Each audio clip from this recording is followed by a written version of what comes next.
last week of March, and we stayed for 12 days, came home on April 7th. So they had brought it up about, I don't know, maybe July or August or something. And then when Jim called me, I said, hey, we're going to Lebanon, want to go? I said, are you crazy? I said, I'm going to need a duffel bag to put my head in when I come back home. And, but once I thought about it a little bit and talked over with my kids and my wife Carrie and everybody, they said, well, you know, it's a trip of a lifetime. I didn't say that. And so they did all the work, and I just tagged along. And as it was explained to me, was that we were going to get a driver with a car, a sedan, and that they had 4 seats, and so there was going to be the driver, and then they needed one more to fill out the other seat. So that's how I got to go. But the main thing is, all right, well, if you let me in. I got a new IT person, but she's still a little rough around here. So anyway, if you want to see Lebanon, to give you an idea about Lebanon, it's not even half as big as Vermont. It's about 4,000 square miles. Vermont's about 9,500 square miles. If you're in Beirut, you go 2 hours in any direction, you're in a different country. Next. A little background, people think that Lebanon's been a country forever. It hasn't been. It's only been an independent country since 1947. Before that, it was part of the Ottoman Empire. Now, over the years, they did have various degrees of autonomy. Mount Lebanon area, but Lebanon's always been a mix of Catholics and Muslims, and there's like 60 different religious people that are in Lebanon. And how we got here is, from what I can understand, there was really 2 main reasons. Number one, in the 1860s, there was a civil war in Lebanon, and it was the Druze, who are a sect of Muslims, versus the Catholics. And then a little later on, from the 1890s on, the Turks really went on a policy of eliminating Catholics. And to give you an idea, in Turkey in 1890, it was about 25% Catholic or Christian, and by 1925 it was 0. So the Turks really weren't enamored with having a lot of Catholics, because they felt that they were, at the time, they'd been losing their territory since, for the last 200-300 years, and it was getting a little close to home for them. So anyway, a lot of Lebanese started coming to the United States in the late 1800s, and because of that, there were there's my grandfather right there, my Sittu, who's my grandmother. These are, that's actually my dad, and that's his cousin Kay. And that's my great-grandfather from Barton, and his wife, what I call my big Sittu, and that's Mount Floyd. And they lived in Barton. And basically what happened is the Lebanese, a lot of them, they come to the United States, they go to New York City, and then somebody would ship them up. Okay, you can go here, you go to Vermont, you go wherever you want. And most of our relatives in Vermont were in the ice business. So back in the old days, my grandfather would cut ice all winter, and then after the war, he had a chance to sell electric refrigerators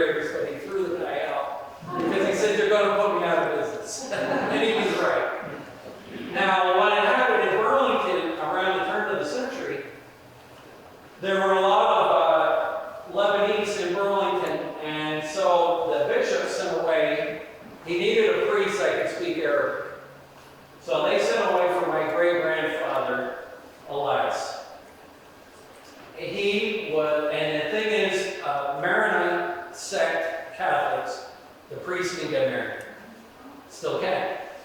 And when he came to the United States, the bishop said, well, Father, now that you're in the U.S., there's only one thing you can't get remarried. Let's don't worry about it. It's not a problem.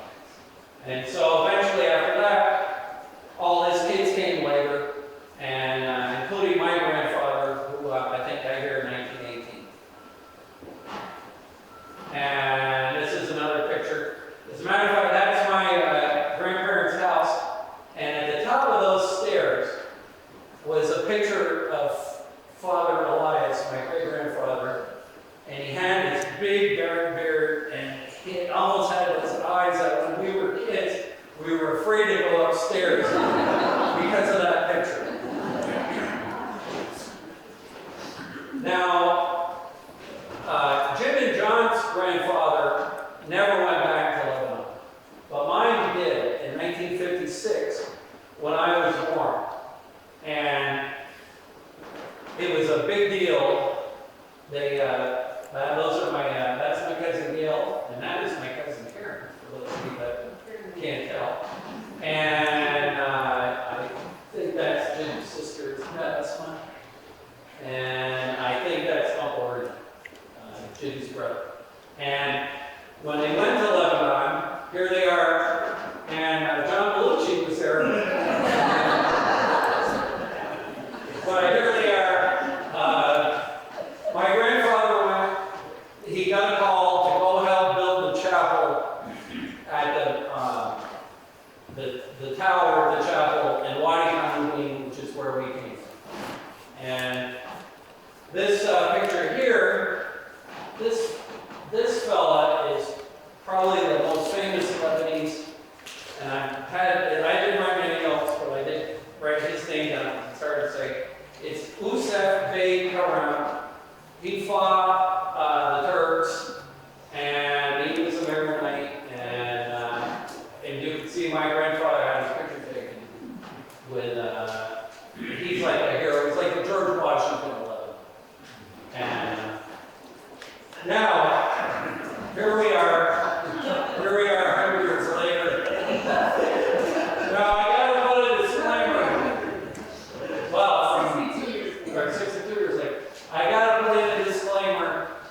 We saw almost no one wearing this outfit.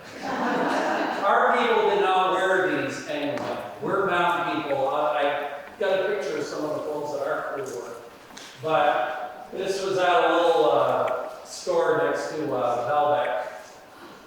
Here's Lebanon is right here. Been around for a long time. It's been if you go back to the Phoenicians, and the Phoenicians actually invented the first alphabet. Over the years, they've been run by the Egyptians, the Greeks, the Romans, the Byzantines, the Mohammedans, and then you had the Crusaders, and then from about 1840 to World War II, the Ottoman Empire, and there's a lot of stuff there, and a lot of it wasn't destroyed by war, but they had a lot of earthquakes. And a lot of the stuff, I should also say, a lot of the stuff I'm giving you is not original to me, but we had a terrific guy, her name is Sylvia. She knew everything. And as a matter of fact, I still Facebook with her, and just last week she took the Lebanese ambassador from France, or the French ambassador to Lebanon, and gave him the same tour she gave us. So she was great. Did you want to say anything about yeah, I got a couple things. But I mean, you don't need that now. No, I don't need that. Here we are. This is a very famous site on the waterfront. This is called Pigeon Run. And this is a nice little restaurant. This is where we ate the first day. The food in Lebanon is absolutely outstanding. It's terrific. And one of our favorite dishes is a dish called kibbeh, which is made from raw meat. And there in Lebanon, it's mostly lamb, right here it's beef. We had kibbeh every day from lunch and supper, and they had different kinds of kibbeh too.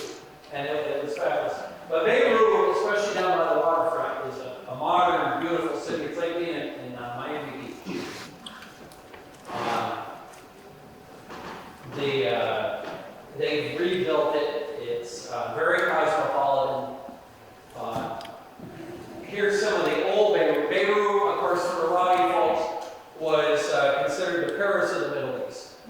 And from the 1850s until the 60s, it had quite a cosmopolitan Parisian flair to it. There was a lot of architecture. This is our hotel, Ottoman era mansion. The hotel was terrific. The shorter building. That was in the backyard. Here I am sitting in front. They had a little courtyard you could sit around and wait.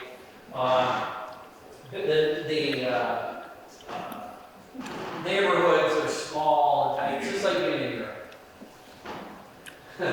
My fancy non-low flow water marble bath. But now here we are. Oops, we'll go back. Hold on. All right. Hold on, sorry. That's all right. We go back. Now, this is just the street. All the cars were Porsches, Mercedes, BMWs, Cadillac Escalades, where we were very high end. And I think most of the people are, Lebanon is a banking center for the Middle East. And the reason for that is that in Muslim countries, it's against the law to make money on money. And you can't have usury. But those guys aren't dumb. They gotta go get money on your money, and they're going to just let it sit around. And one of the other little things that we did, because we ate out every night, and there's different restaurants, Armenian, we went to a Chinese restaurant, which was really good. The other cool thing about Beirut is I asked one of the guys, I said, you guys serve a lot of Muslims? And they go, oh yeah. I said, well, do they drink? He goes, they drink like fish. When they come from Saudi Arabia or the Emirates, they get rid of their stuff. Their women wear Western clothes, and they go out and have a good time. And see, Beirut is like the Las Vegas of the Middle East. As much as it can be. Now, here we are. This was about 3 blocks from our house. This is the Lebanese Museum of Natural History. Now, I got to tell you the difference between going with a couple of meatheads and going with a guy. The first day we were there, of course, it's a long trip to get there. We left on Wednesday. You lose 7 hours going there. So Friday afternoon, we had nothing to do. We walked around, and we finally made it there. And we went through, and there's some incredible stuff. You got mosaics from Alexander the Great and Roman baths and things. But we didn't see too much. So the next day when we got to Sylvia, she took us around the rest of Beirut, and then in the afternoon we went to the museum. Well, she took us and showed us things. What a difference. And the highlight of that trip there was, see, we never saw these sarcophagi before, but there was a room with a mummy, a mama and a baby that came from Wadi Kanami, which is where we come from, and the baby had red hair. And we have probably 25% of our relatives are redheads. So we go, that's one of ours. But and the other cool thing with this museum was that it was right on the front of the Civil War, and there were bullet holes in it, and they were fighting out of there. And one of the mosaics, 2,000-year-old things, got bullet holes in it. And what the curator of the museum did before everything went to crap on him is he took all of their really good stuff and put it in a big concrete sarcophagus. And they left it there until the Civil War ended. And then they rebuilt the museum. Now these are some of the, we go back a bit. No, this is the next one. All right. What we didn't realize is there's a boatload of Roman ruins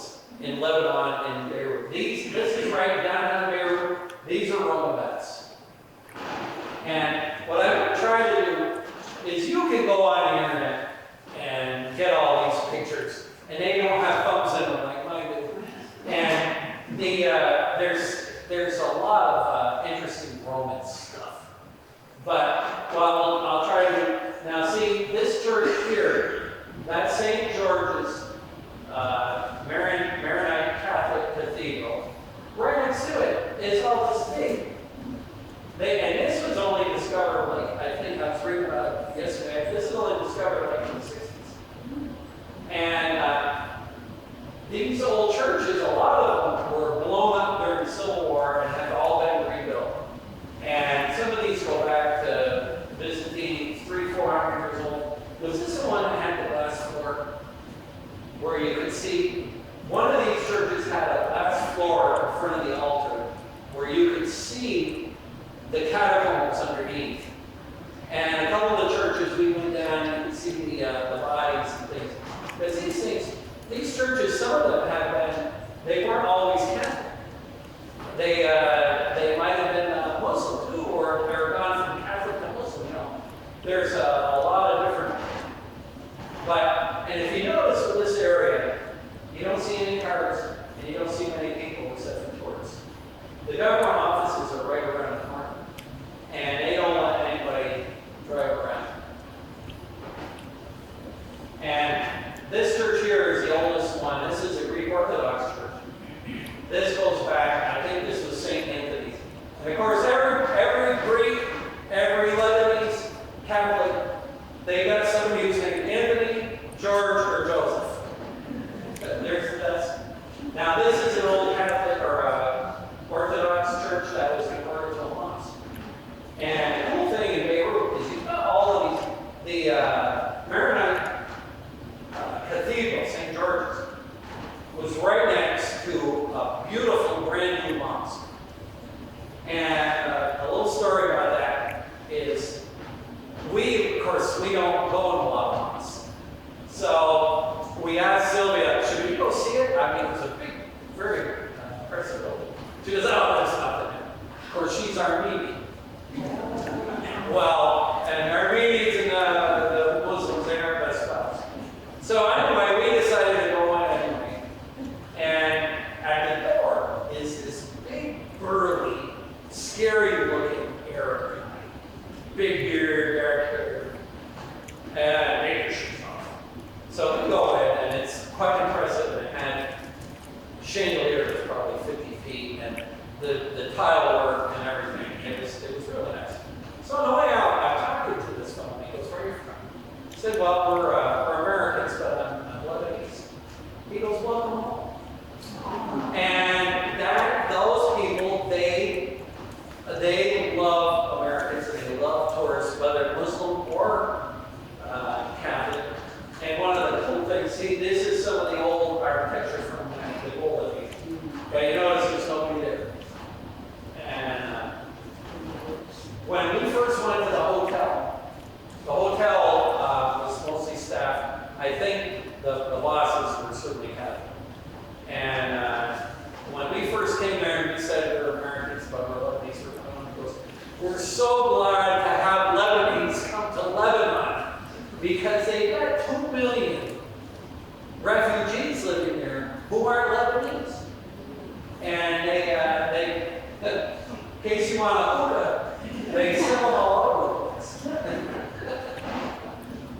And at the restaurants, everybody's smoking. This little restaurant was about a block from the hotel. We ate here about 5 or 6 times in the cow.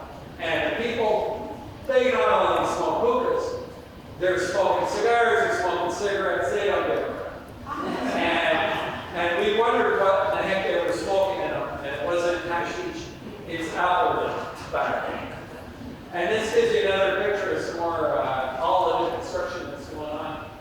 And here's that was a mosque. Another old Roman, this is like a block from our hotel. And then the next day, we went to Jeddah, which isn't too far from Beirut, and it's up on a hill. This is a Greek Orthodox cathedral. It was beautiful. Now, I'm going to tell you something about the weather. Everybody thinks, oh my God, it's Lebanon, it's going to be, we were there in April, it rained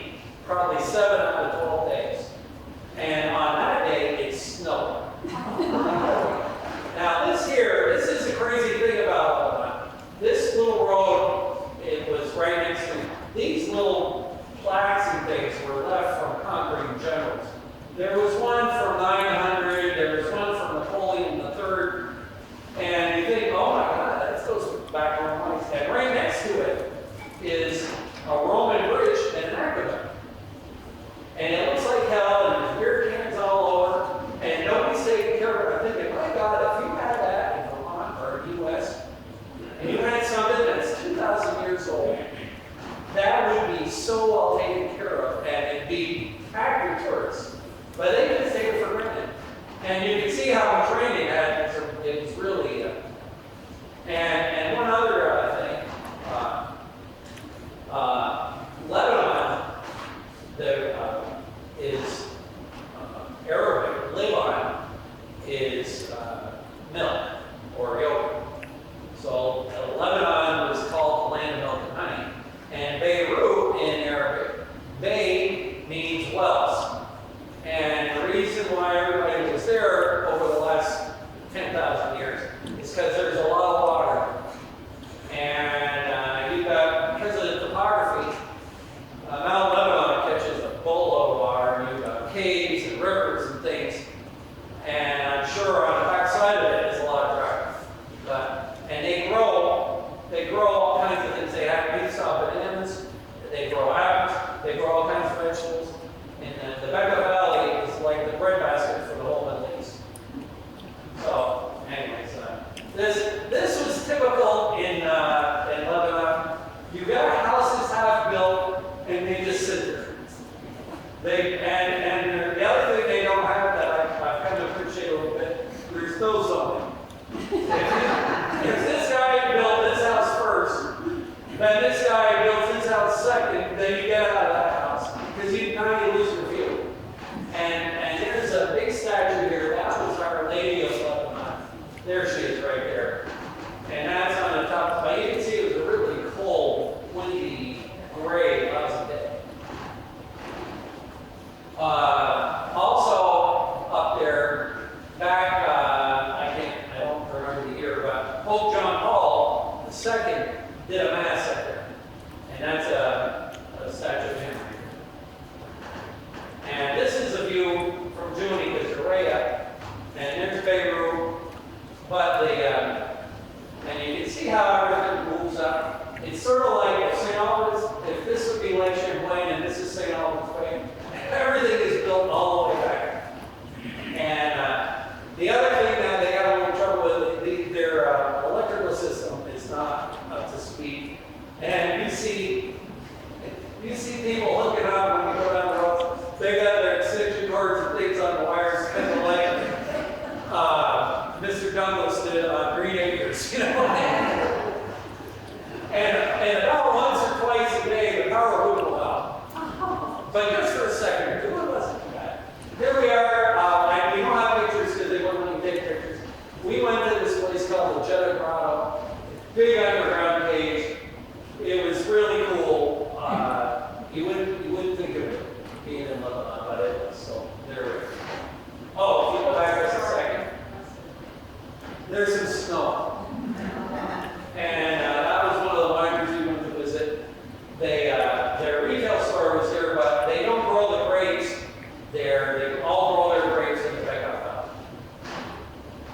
Now, the next day we went to Tripoli.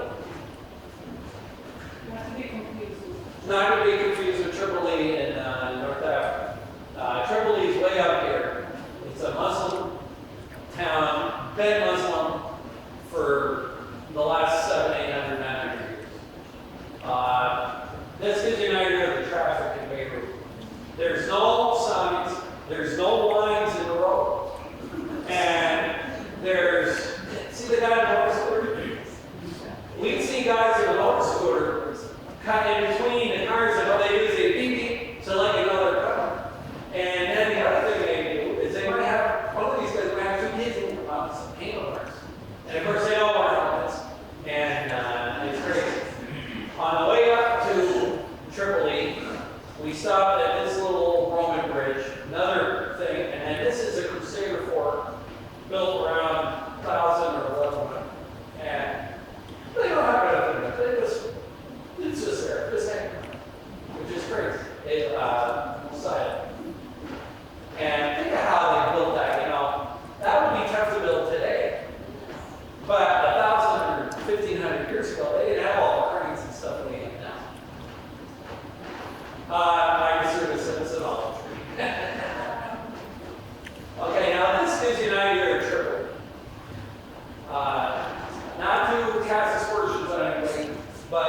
some of the Muslim areas were not as well off as some of the Catholic areas. And Tripoli, our guide, which we will appreciate forever, took us there. But when we first got there was a little trepidation.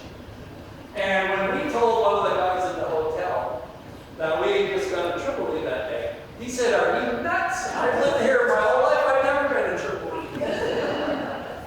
But it was really cool. And I guess they're going to couple these pictures because there's a lot of that. As beautiful as Lebanon is, they leave garbage and crap on the side of the road. The modern world and the ancient world don't actually meld that well. And the other problem with Tripoli is if you've got about a 40-year-old Mercedes diesel, you can sell it in Tripoli because that's all what the cars were. And you know they don't have any pollution controls on them, and it's dirty and stinky. And this is an old Crusader Ford from about the 1200s. And some more stuff in Tripoli. And then Sylvia said, "We're going to go to the souk." Now the souk is like a farmer's market. Well, we got out this little alleyway gets a little bit tighter. And then the further you go down, there's a little gully in it, and I think that's where the store is. And she goes, "Well, it may smell a little bit, and it may have some, it's going to be a little different than what you're used to, because this is the most part of it. I hear it is." Now, these souks have been going on for 1,000 years, and they sell everything. And I didn't have any because I had a good breakfast, but these guys had some of these breads, and they were just delicious. And but they buy everything they need. Amazon doesn't go there. If you want something, you go to the souk. And then this fella here, he was like the gatekeeper for this old Muslim bathhouse. And we actually went to two. We went to one that was modern and kept up. And then this one here, which was older, goes back to about 1400. And you give them a couple bucks and you go in. And you can see how it has been taken care of. But it was really cool. Now, this is the kind of outfit that our family would have worn, not those. And Sylvia told us that these pants had about 6 yards of fabric in them, but no zipper. You just tie them all together, and because we come from where it's cold, and they get snow and stuff in Lebanon, especially up in the mountains. Now this was a newer bathhouse. We're going to see if it'll play with the music.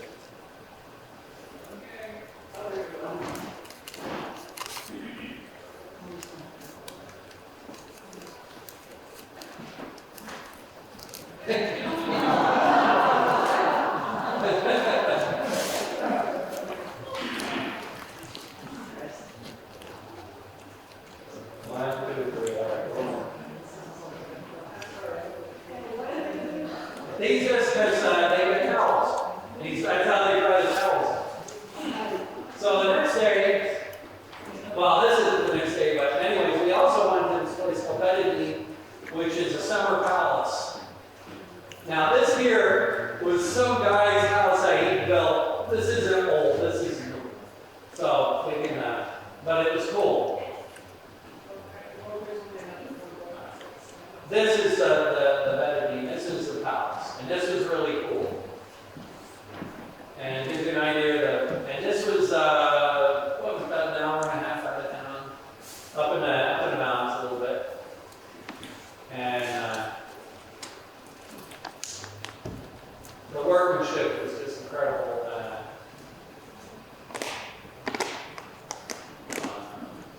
This is all in the 1700s. Okay, and now, actually on the way back from Tripoli, we went to Tyre.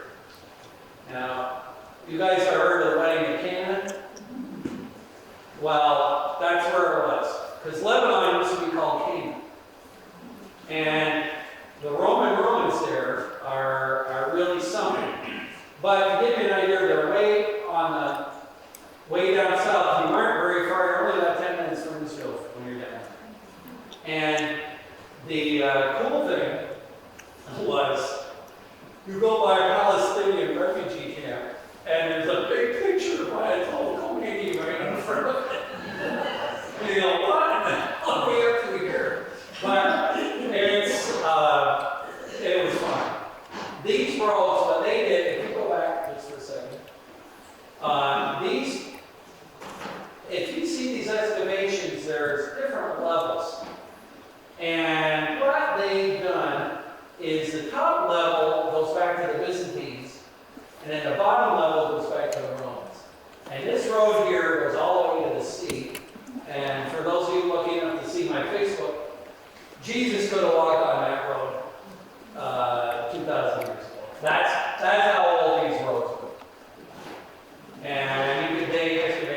This here was very interesting. You guys all remember Ben-Hur?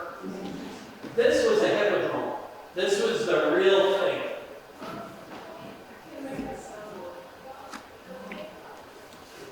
See the obelisk?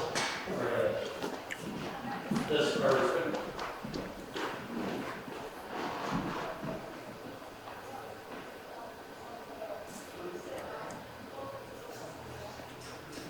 And the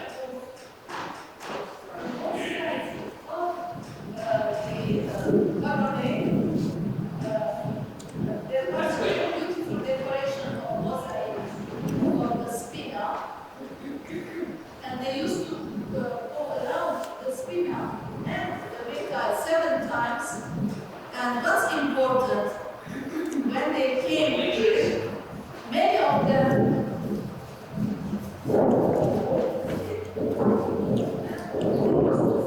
so to avoid this, they have a little bit higher the ground.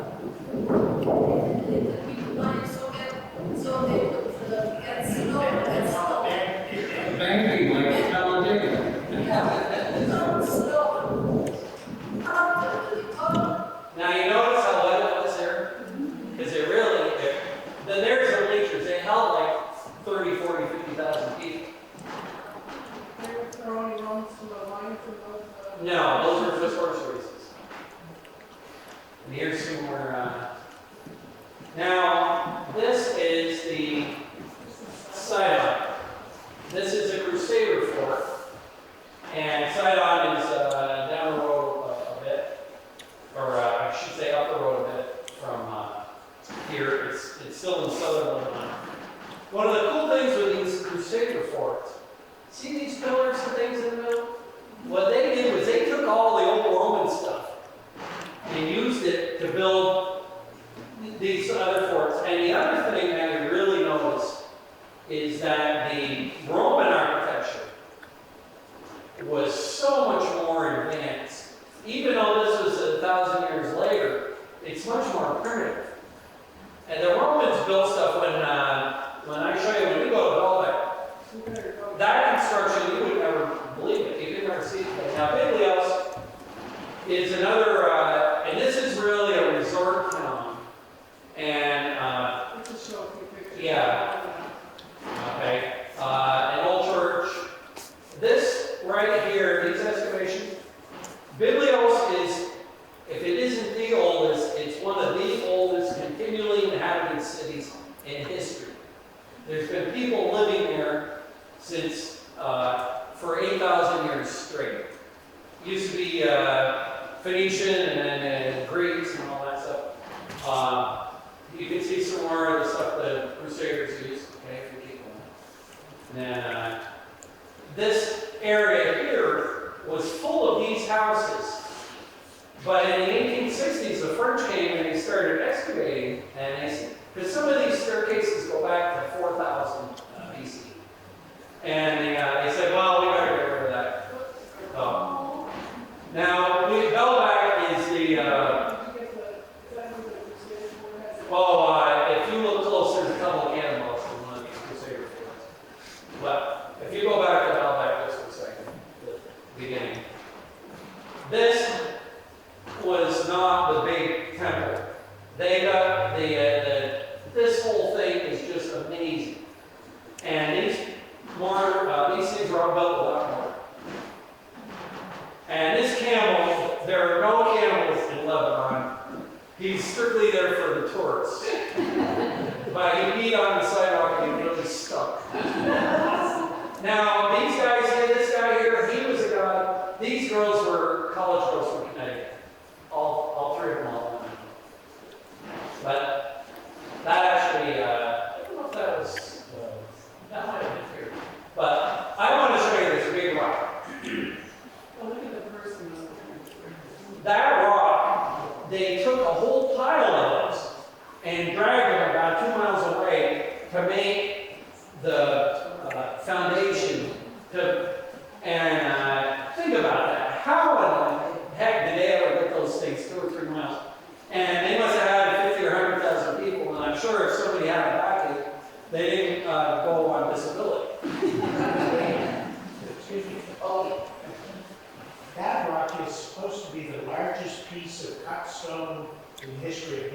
Yes, it's huge. It's massive. Yeah. And then look at the workmanship on the cornices. And these things, when it rained, the water would come out the lines. Yes. But that's not on that thing. That's what. That's those big pillars are what's left of the temple of Jupiter. There's 6 of them. There were originally 64. Now this is an Anjar. This is a Muslim training center built about the 600s. And look how much more primitive the workmanship is. These mountains here are called the anti-Lebanese mountains. Syria is right there. That's how close we were to Syria. Okay, now, because I'm getting the bum's rush, I'm going to get you to the highlight of our trip, which was, of course, heading to Wadi Kandabin, which is where we came from. When I grew up, we never even thought there was such a thing.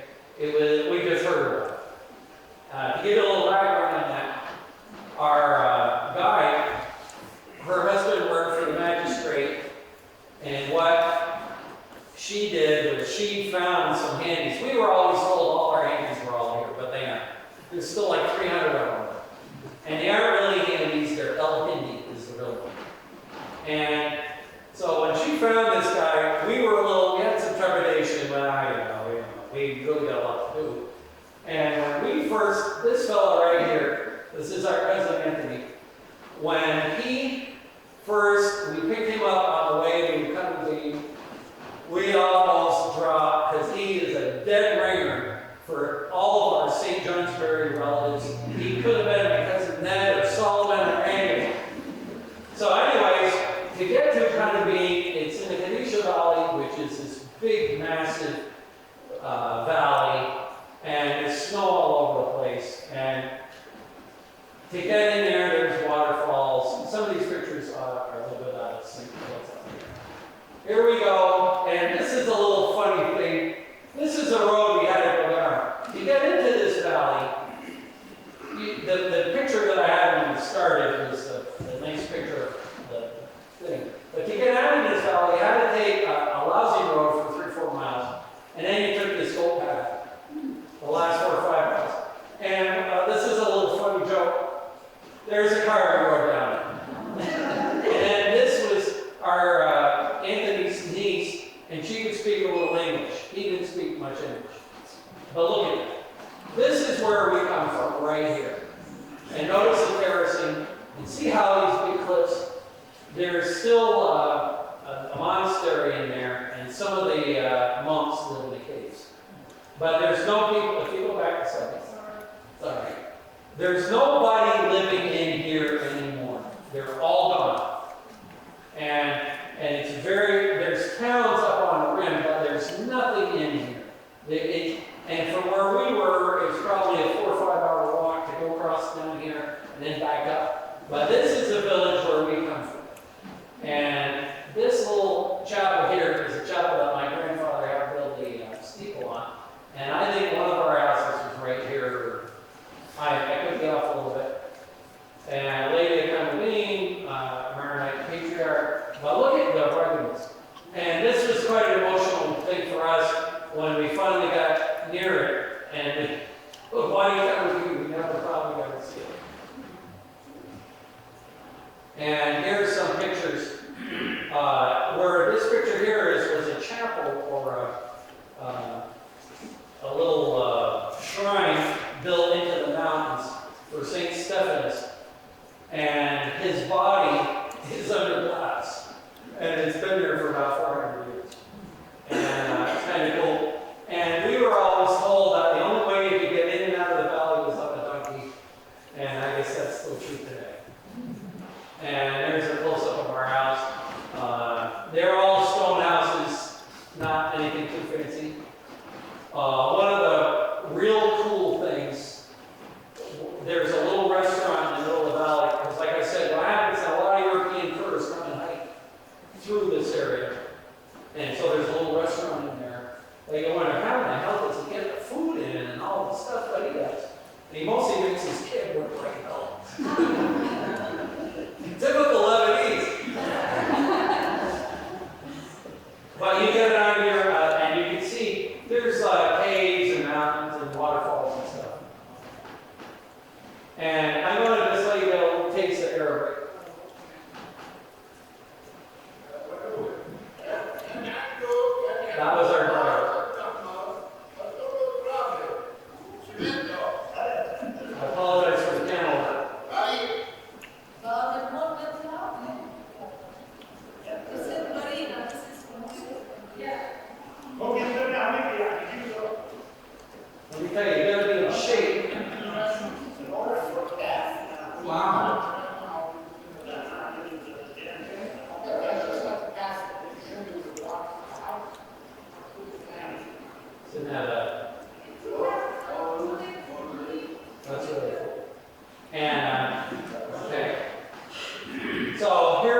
about the meal was our cousin Anthony and the restaurant owner were pointing to the houses. And they were saying, okay, this was the Anthony house, this was the Cody house, this is the Azura house. And he would say, well, we had a bigger family, or he said, we had the nicest house, but my cousin said, well, we had the biggest family.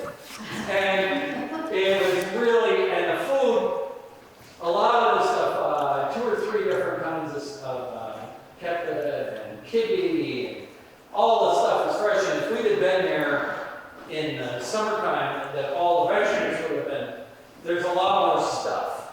And one of the cool things that they drink in Lebanon is arak. It's A-R-A-K. It's like ouzo for the Greeks. It comes from the east. They make their own. This was the, if you go back just for a second, the uduk. And how you drink it is you get a glass, you fill it half full of ice, you put about that much uduk, and then you fill the rest up with water, and it turns creamy. And our family used to make their own homemade uduk. So it's like moonshine. It's got a good kick.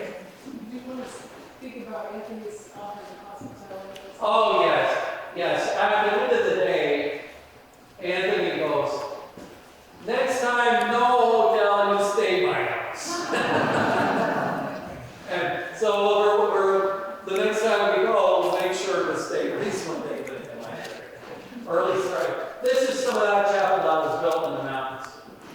And if you notice the Maronite cross, it's got three cross members. Okay.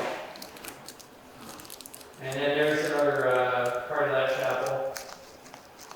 And this is St. Stephanus, he's under glass. What color was she scared to be? I think it's black. And here we are. What's this in, where do they come from? Batroon. So here we are, and then it's that's our his nephew, his brother. Of course, I told everybody his name George. He's Anthony. His brother's name is George. And this is on the way out, and we're in a little town called Bashira. And Bashira was home to, I gotta say it right, because I always get it wrong. This fellow right here, a lot of you know him. I never knew. Khalil Gibran. Gibran. And he wrote the prophet. And then this is his house. And this is in this town right here. This is really quite beautiful, this part of the. And what we did, this is his house. And the reason I took the pictures of this is because these are what the houses were like in the Wadi. Cement floors, dirt floors, wooden ceiling. That's what they had. And then we went up to the mountains to see the cedars. And that tree there is probably 3,000 years old. So it really gives you a reason to find it. They got a little trinket shack right on the dirt thing. So it jumped. You know, you think you treated it a little better, 3,000-year-old tree. And then this is in Domain. This is another cathedral. And the ceiling had all the paintings of the Valley of Zurich. Beautiful. And then the last thing I did, because I know it's almost lunchtime, is I saved the food for a little bit later. This is from the souk in Beirut. And they had all kinds of food. It was fabulous. This sign has the Vegan food available here. See, they got everything. And then this is another one of our meals. Hummus hashwi was me. Oh, if you go back to the ice cream. If you go back to the ice cream over there, that was with rose water and honey. And it was pretty good. But the cool thing with the ice cream isn't like our ice cream, it's like coffee. And it stretches. It's really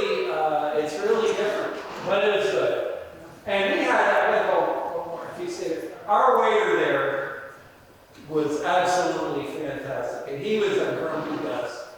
And we told him, oh, you know, you want this. And he was great. And he was good. He was terrific. And then this was in the souk in Tripoli, some of the different foods you can buy. And if you want a chicken, they got the chickens in the cages. You want one that takes it out. There you go, here's your chicken. And some of the vegetables, these are what we call kusur squash. You haul them out and stuff them with rice and tomatoes. All right, this is the last slide. And then we went to 3 different wineries. And this was on first visit. That fireplace is all made out of wooden boats, which is kind of cool. But